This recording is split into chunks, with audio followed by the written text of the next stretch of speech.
ಹಾಗೆ ಎಲ್ರಿಗೂ ನಮಸ್ಕಾರ. ಸೊ ಬಿಗ್ ಬಾಸ್ನ ಇವತ್ತಿನ ಎಪಿಸೋಡ್ನ 2ನೇ ಪ್ರೋಮೋ ಅಪ್ಲೋಡ್ ಆಗಿದೆ ಆ್ಯಂಡ್ ಇದು ಕಿಚ್ಚನ ಪಂಚಾಯತಿಯ ಕಿಚ್ಚನ ಮಾತುಗಳು ಇಲ್ಲಿ ಕೇಳಿ ಬರ್ತಾ ಇದೆ.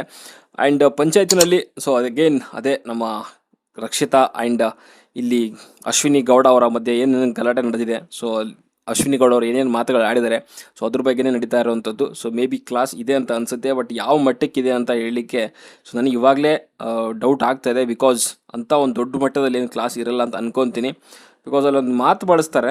ಸೊ ತಲೆ ಮೇಲೆ ತಟ್ಟಿ ಬುದ್ಧಿನೂ ಹೇಳಬೇಕಾಗುತ್ತೆ ಅನ್ನೋವಂಥ ಒಂದು ಲಾಸ್ಟ್ ಲೈನ್ ಸುದೀಪ್ ಸರ್ ಹೇಳ್ತಾ, ಅಂದರೆ ತಲೆ ಮೇಲೆ ಚೂರು ತಟ್ಟಿ ಅಂತ ಹೇಳ್ತಿದ್ದಾರೆ. ಅಂದರೆ ದೊಡ್ಡ ಮಟ್ಟದಲ್ಲಿ ಏನು ಹೇಳಲ್ಲ ಅವರು, ಸುಮ್ಮನೆ ಏನೋ ಒಂದು ಇಂಡೈರೆಕ್ಟ್ ಆಗಿ ಹೇಳ್ಬಿಟ್ಟು ಹೋಗ್ತಾರೆ ಅಂತ ಅನ್ನಿಸ್ತಾ ಇದೆ. ಸೊ ಡೈರೆಕ್ಟ್ ಆಗಿರೋವಂಥ ಒಂದು ಕ್ಲಾಸ್ ಅಂತೂ ನಾನಂತೂ ನಿರೀಕ್ಷೆ ಮಾಡ್ತಾ ಇಲ್ಲ. ಇದು ಜಸ್ಟ್ ಓನ್ಲಿ ಸ್ಟಾರ್ಟಿಂಗ್ ಲೈನ್ ಅಂತ ಅನಿಸುತ್ತೆ ನನಗೆ. ಬಿಕಾಸ್ ಸುದೀಪ್ ಸರ್ ಏನು ಎಂಟ್ರಿ ಆಗ್ತಾರಲ್ಲ, ಎಂಟ್ರಿ ಆದಮೇಲೆ ಒಂದು ಲೈನ್ ಹೇಳ್ತಾರೆ, ಒಂದು 2-3 ಲೈನು. ಸೊ ಅದ್ರ ಸ್ಕ್ರಿಪ್ಟಲ್ಲಿ ಏನು ಬರೆದಿರ್ತಾರೆ ಅದನ್ನು ಹೇಳಿರೋವಂಥ ಲೈನ್ ಅಷ್ಟೇ ಇದು. ಸೊ ಅದ್ರ ಬಗ್ಗೆನೇ ಈ ಒಂದು ಪ್ರೋಮೋ ಇರುವಂಥದ್ದು, ಅದ್ರ ಬಗ್ಗೆನೇ ಮಾತಾಡೋಣ.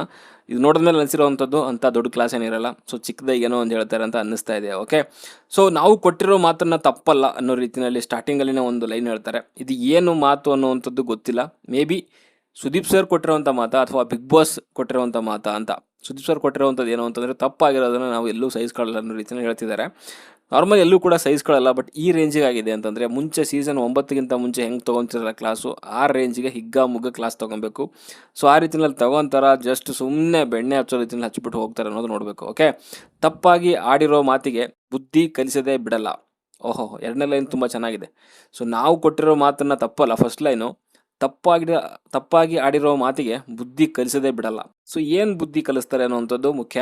ಆ್ಯಂಡ್ ಅಲ್ಲಿ ತಪ್ಪಾಗಿ ಆಡಿರೋ ಮಾತಿಗೆ ಬುದ್ಧಿ ಕಲಿಸದೇ ಬಿಡಲ್ಲ ಅಂತ ಹೇಳಿದಾಗ ಅದೊಂದು ಶಾರ್ಟ್ ಪ್ಲೇ ಮಾಡ್ತಾರೆ. ಅದೇನು ಅಂತಂದರೆ, ರಕ್ಷಿತಾಗೆ ಅಶ್ವಿನಿ ಗೌಡ ಇರುವಂಥದ್ದು. ಸೊ ನೀ ಎಲ್ಲಿಂದ ಬಂದಿದೆಯಾ ಅಂತ ಗೊತ್ತಾಗುತ್ತೆ ನೋಡಿದ್ರೆ ಅನ್ನೋ ರೀತಿಯಲ್ಲಿ ಹೇಳ್ತಿದ್ದಾರೆ.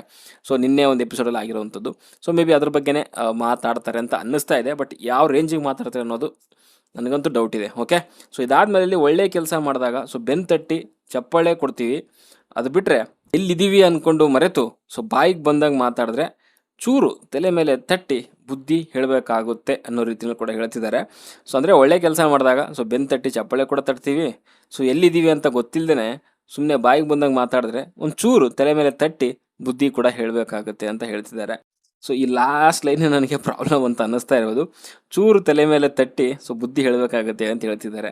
ಸೊ ಇದರಲ್ಲೇ ಗೊತ್ತಾಗುತ್ತೆ ಏನಂತ ದೊಡ್ಡ ಕ್ಲಾಸ್ ಏನಿರಲ್ಲ. ಸುಮ್ಮನೆ ಏನೋ ಒಂದು ಚೂರು ನಿಲ್ಲಿಸ್ಬಿಟ್ಟು ಒಂದು ಚೂರು ಅವ್ರಿಗೆ ಬುದ್ಧಿ ಹೇಳ್ಬಿಟ್ಟು ಸೈಲೆಂಟ್ ಆಗ್ತಾರೆ ಅಂತ ಅನ್ನಿಸ್ತಾ ಇದೆ. ಅಂಥ ದೊಡ್ಡ ಮಟ್ಟದಲ್ಲಿ ಏನು ಕ್ಲಾಸ್ ಇರಲಿಕ್ಕಿಲ್ಲ ಅಂತ ಅನಿಸಿಕೆ ಇದ್ದರೂ ಕೂಡ ಮೇ ಬಿ ಜಾನ್ವಿಗೆ ಜಾಸ್ತಿ ಟಾರ್ಗೆಟ್ ಮಾಡ್ತಾರೆ ಅಂತ ಅನ್ನಿಸ್ತಾ ಇದೆ. ಆ್ಯಂಡ್ ಅಶ್ವಿನಿ ಗೌಡಗೆ ಅಷ್ಟೊಂದು ಹೆಚ್ಚಿಗೆ ಟಾರ್ಗೆಟ್ ಇರಲ್ಲ. ಬೈದರೆ ಕಾಕ್ರೋಚ್ಗೆ ಒಂದು ಸ್ವಲ್ಪ ಬೈಬೋದು, ಬಿಟ್ಟರೆ ಅಶ್ವಿನಿ ಗೌಡಗೆ ಮೇನ್ ಫೋಕಸ್ ಆಗಿ ಟಾರ್ಗೆಟ್ ಇಲ್ಲ ಅಂತ ನನಗನ್ಸುತ್ತಪ್ಪ. ಓಕೆ, ಸೊ ಇಷ್ಟಿತ್ತು ಈ ಪ್ರೋಮೋದಲ್ಲಿ. ಜಾಸ್ತಿ ಇನ್ನೂ ಕನ್ವರ್ಸೇಷನ್ ಅದೆಲ್ಲ ಏನು ತೋರಿಸಿಲ್ಲ, ಜಸ್ಟ್ ಸುದೀಪ್ ಸರ ಒಂದು ಸ್ಟಾರ್ಟಿಂಗ್ ಲೈನ್ಸ್ಗಳು ಮಾತ್ರ ಹಾಕಿರುವಂಥದ್ದು. ಸೊ ನೋಡೋಣ ಎಪಿಸೋಡಲ್ಲಿ ಯಾವ ರೇಂಜಿಗೆ ಇರುತ್ತೆ ಅಂತ. ಸೊ ಪ್ರೋಮೋದಲ್ಲೇ ಈ ರೇಂಜಿಗಿದೆ ಅಂತಂದರೆ ಸೊ ಇನ್ನು ಎಪಿಸೋಡಲ್ಲಿ ಇನ್ನೂ ಸಪ್ಪೆ ಆಗಿರುತ್ತೆ. ಆ್ಯಂಡ್ ಅವ್ರಿಗೆ ಕ್ಲಾಸ್ ತಗೊಳ್ಳೇಬೇಕು ನನ್ನ ಪ್ರಕಾರ. ಓಕೆ, ಯಾಕಂದರೆ ಇದೇ ರಿಪೀಟೆಡ್ ಆಗುತ್ತೆ ಇಲ್ಲ ಅಂತಂದರೆ ಎಲ್ಲಿವರೆಗೂ ಕೂಡ ಕ್ಲಾಸ್ ಇರುತ್ತೆ ಅಂತ ನೋಡೋಣ. ಸೊ ನಿಮ್ಮ ಅನಿಸಿಕೆ ಅಭಿಪ್ರಾಯವನ್ನು ಈ ಒಂದು ಪ್ರೋಮೋ ನೋಡಿದ್ದಾದಮೇಲೆ ಕಮೆಂಟ್ ಬಾಕ್ಸಲ್ಲಿ ತಿಳಿಸಿ. ಬಾಯ್.